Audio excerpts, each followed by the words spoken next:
Question 1. Which of the following is not a reason for the regulations concerning the transportation of hazardous materials? A. To protect the driver. B. To ensure the vehicle looks official. C. To protect the environment.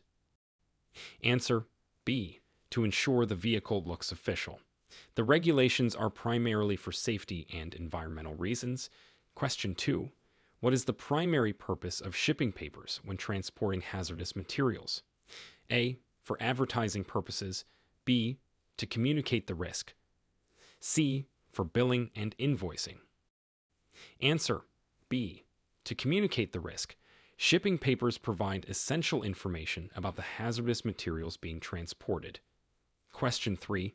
Which class of hazardous materials is flammable liquids? A. Class 1. B. Class 2. C. Class 3. Answer: C. Class 3. Class 3 hazardous materials are flammable liquids.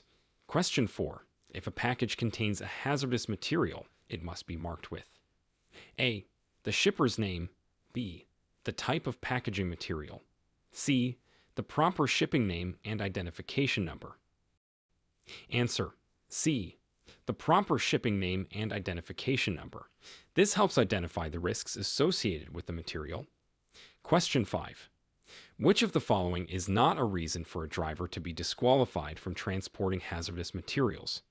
A. A recent DUI conviction. B. Failing a background check. C. Not having a high school diploma. Answer: C. Not having a high school diploma. Educational background like a high school diploma is not a criterion for disqualification in transporting hazardous materials. Question 6. Which of the following is not a hazard class placard you would find on a vehicle transporting hazardous materials? A. Corrosive. B. Radioactive. C. Soft material. Answer: C. Soft material. Soft material is not a recognized hazard class for transporting hazardous materials. Question 7. Which of the following is not a proper action to take if you suspect your vehicle contains hazardous materials that are not properly documented?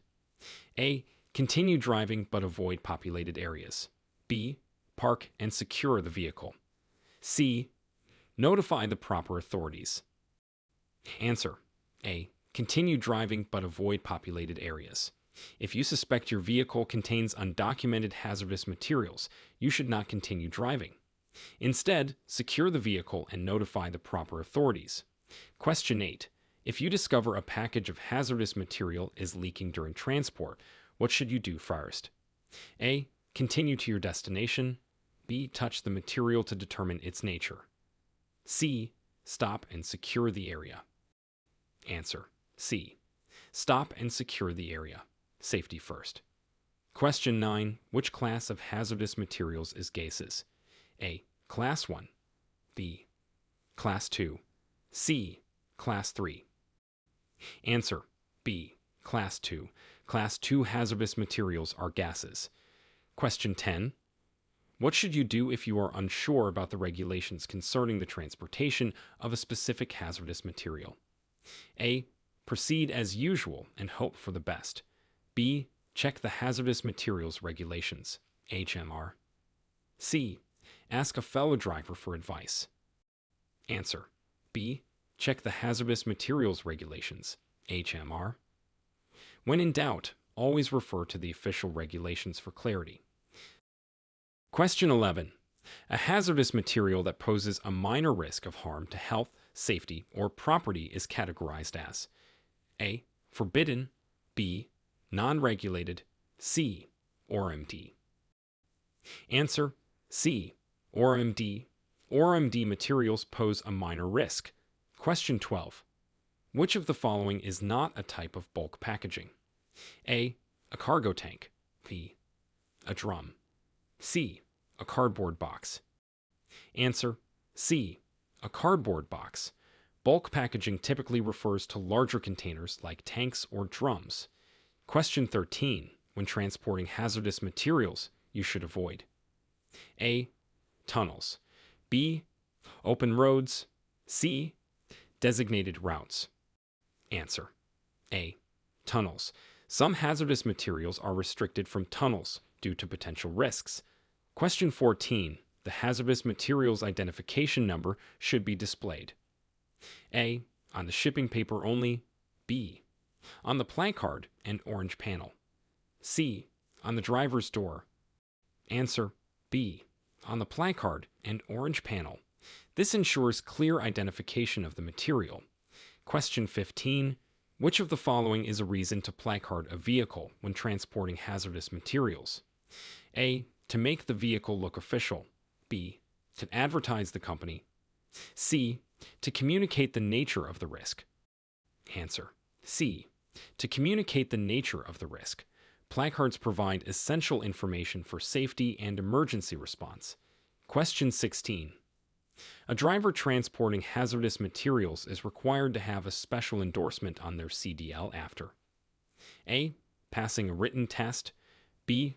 Completing a specific number of driving hours. C. Attending a seminar. Answer: A. Passing a written test. This ensures the driver understands the risks and regulations associated with hazardous materials. Question 17.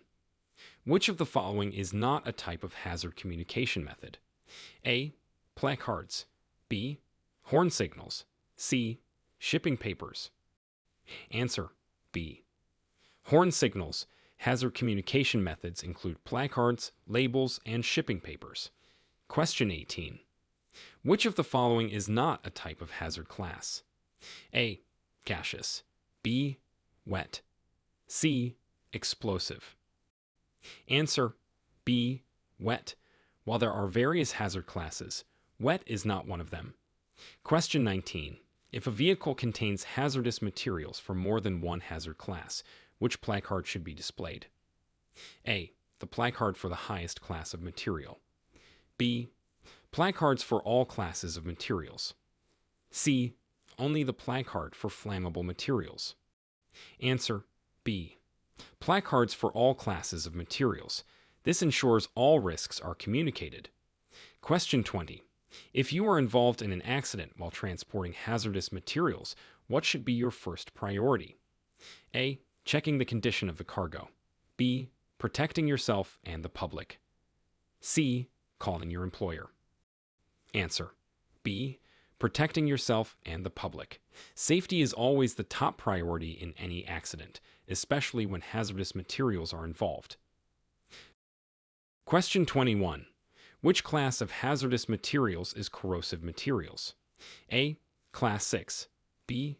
Class 7. C. Class 8. Answer: C. Class 8. Class 8 hazardous materials are corrosive materials.